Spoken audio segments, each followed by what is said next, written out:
Happy New Year. Happy New You. Or not New You. I know it rubs some of you the wrong way to say New Year, New Me, New Year, New You. For me, it's actually quite fitting because I don't even recognize the person I was just last year, let alone going into this year. Changes are happening quickly when you're in flow state. I'm sure some of you know what I mean when I say that because we're going through a great awakening right now, 4D to 5D. It's not rocket science or anything fancy when I say 4D, 5D. It's exactly kind of how it sounds. There's 3D to reality, which is our consensus reality. Height, length, width. That makes things 3D in shape. The fourth dimension is time, and we're really already good time travelers. Why are so many people depressed? We live too much in the past. Why do so many people get anxiety? They think too much about the future, negative outcomes specifically about the future. So what I wanted to do today was some mudras to get us in the mood of awakening who we really are at our core, not what other people want us to think that they perceptively think we are. I'm going to run that back again. We're working on who we truly are, not what other people perceptively think we are, okay? And if you're not quite sure what that is yet, trust me, I've been there just last year. I was there like you last year. And then I found certain things I never even believed in before. Running the path of coming from a Mormon family that converted to Buddhism to being, a bit of an atheist in my high school years to then being a pantheist. It can be very confusing times that you're living in when you feel like you have a loss of sense of self. Well, guess what, Sherlock? Half of our life experience is to get back to who we really are, is to discover who we are. That's part of the game, as you like to call it, even though I don't ever feel like I was playing any games my whole life. The other part of this consensus reality or virtual reality we're living in is to love unconditionally. That's the hardest part. Loving in an unconditional world, it's really tough.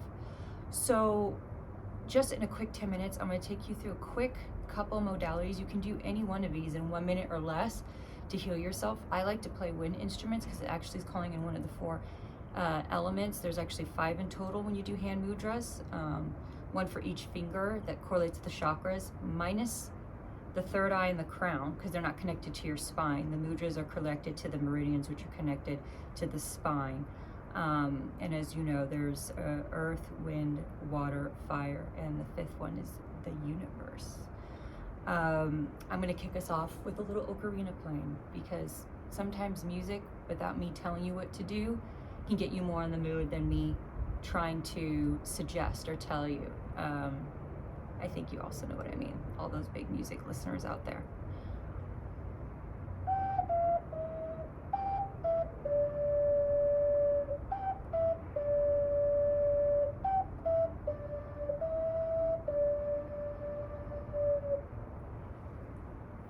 So, with that, my beautiful ocarina of time.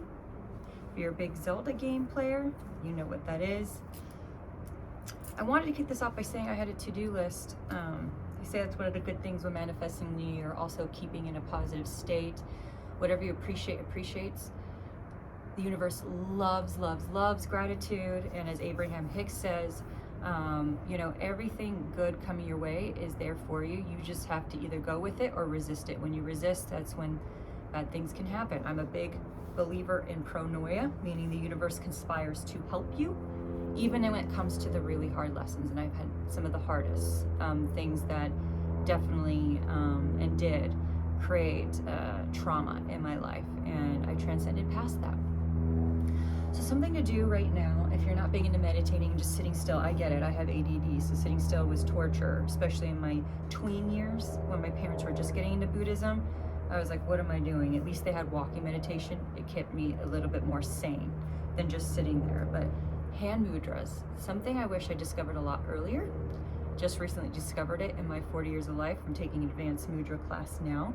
I like cycling through it because every finger correlates to a certain element.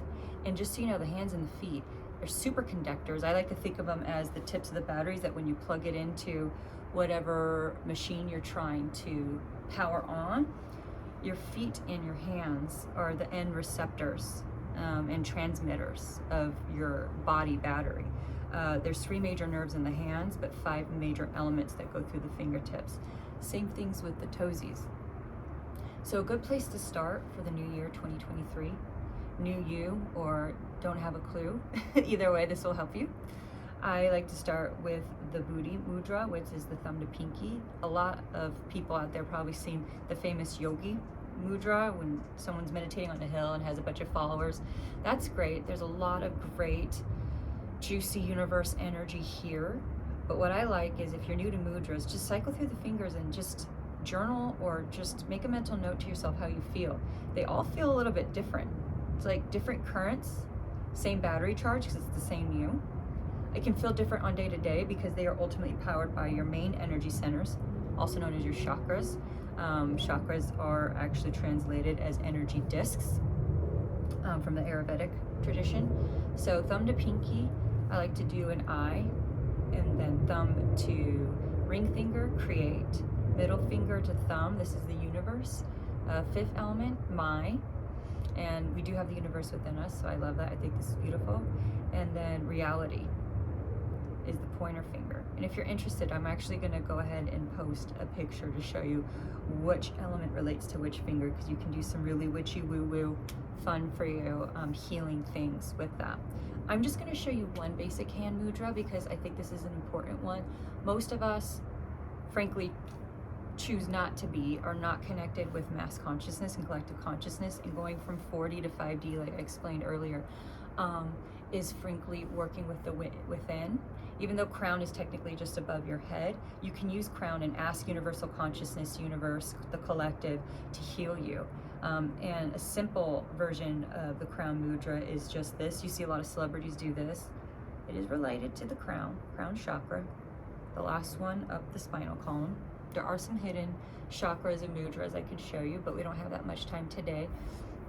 So crown is asking the universe, collective consciousness, all the powers that are good to help heal you.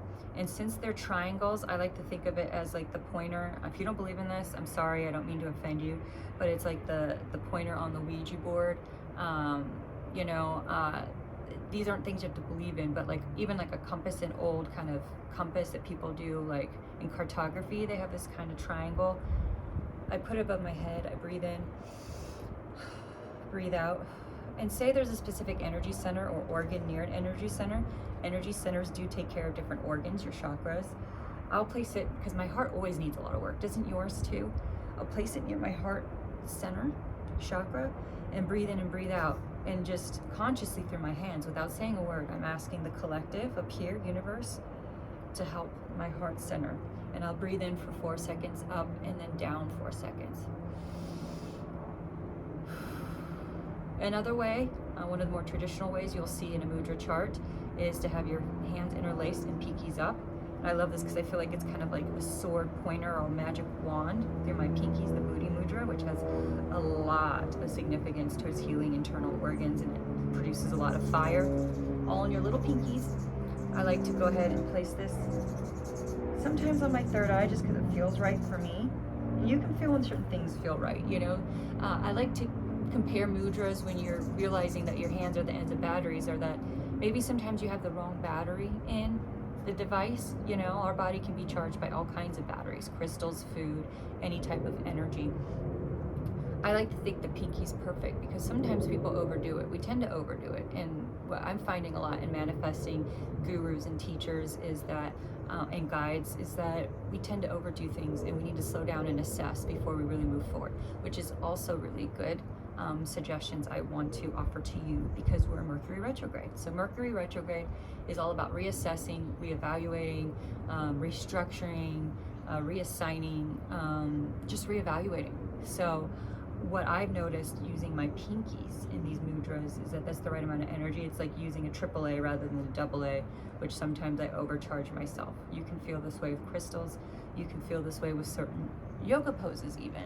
So this, I could do the same thing all the way up to my crown. In 4, down 4. I do the same. It's kind of a nice exercise. It makes my shoulders, I try to keep my shoulders down intentionally. It's a little bit of an exercise for my forearms to keep it like this. And breathe in, out. And I feel like with the fire going through my booty, It's the booty in my pinkies. Pinkies the thumbs. That's a booty mudra. But I feel a little mini booty in the pinkies. Isn't that right? Gizmo's like, I'm not even watching you anymore. This is ridiculous. You're embarrassing.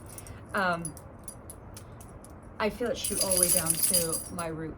And just so you know, once you graduate from feeling good in a chakra, it's not time to then just go into denial. As much as it's a river, I'm part Egyptian, it's a river in Egypt, I would love to visit the denial in that, you know, it's one and done. I've healed my root chakra over a couple of weeks, which is suggested for healing energy center.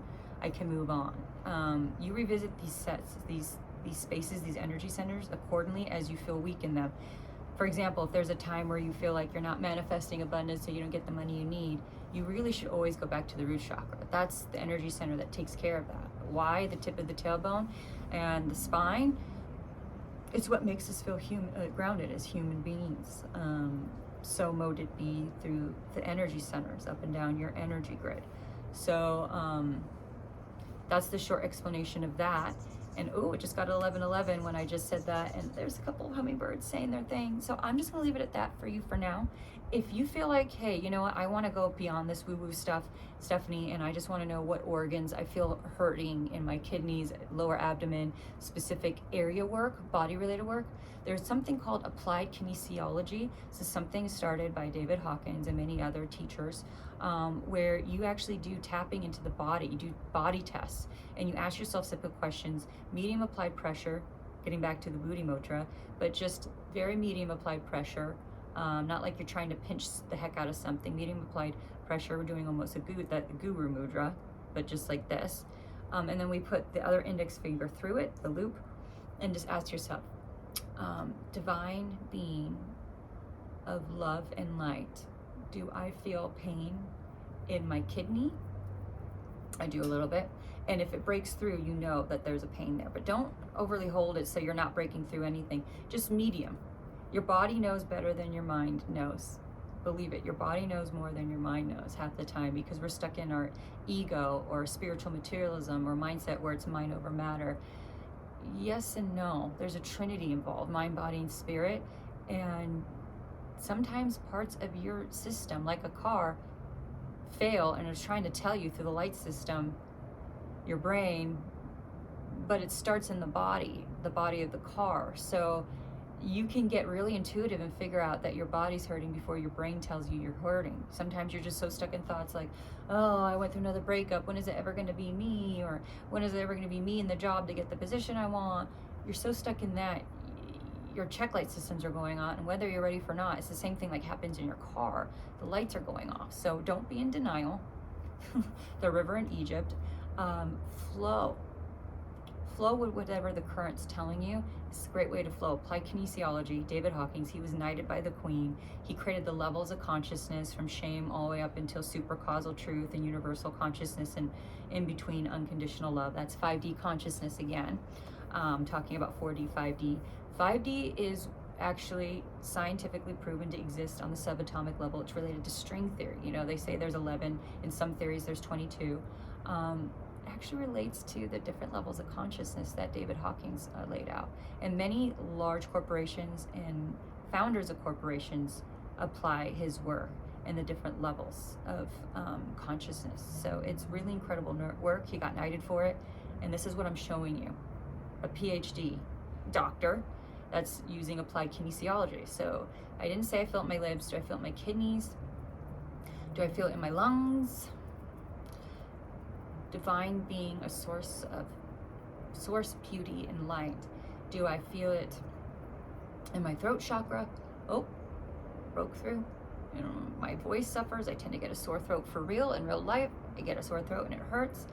And I'm not using my voice. I do feel it in my liver and my lungs. But if it's saying that, guess what? Then we're gonna go do something on the throat chakra. This is a great mudra for the throat chakra. And frankly, this isn't hard to look up. There's free hand mudras for that, but to really know without knowing, letting your body guide you. Sometimes your spirit guides you. Sometimes your mind does help guide you. You're using everything within your arsenal with all the magnetic, kinetic, beautiful energy fields you have. and limbs you have, you know, hands and feet, very powerful. That's why there's grounding techniques. That's why there's mudras. It can help you point definitively what's going on in your body without the recursive mind, the monkey mind, telling you, no, it's something else, you know. That always happens to me because ADD, it's kind of a thing. 6 different hamsters going on 6 different wheels. So yeah, my throat it used to get caught up and dried up and irritated and sore all the time. I haven't had a sore throat in the last year, over a year, because I've been exercising, speaking my truth. And I didn't really know what my truth was until I figured out who I was. I had to go through a lot of spiritual retreats and becoming a coach and holding my own retreats. I'm always learning something. This is 360 coaching and guiding in this spiritual healing state. So I'm just so honored to share some of my quick tips and tricks for mudras to get you in the mood. And this is me right now speaking my truth, because I've been healing my throat chakra, and it's a continual thing, and we honor it. And there is no chakra lower or above. Crown isn't the goal. Having a fully balanced energy center to power and fuel you through your life, that's the goal. And that's what makes it fun, because it's a continual practice and you always get something new every day. So thank you for joining me, Ashe. I hope you enjoy this. We'll be having some more exciting videos come down the way with some incredible partners that I've done my spiritual trainings with.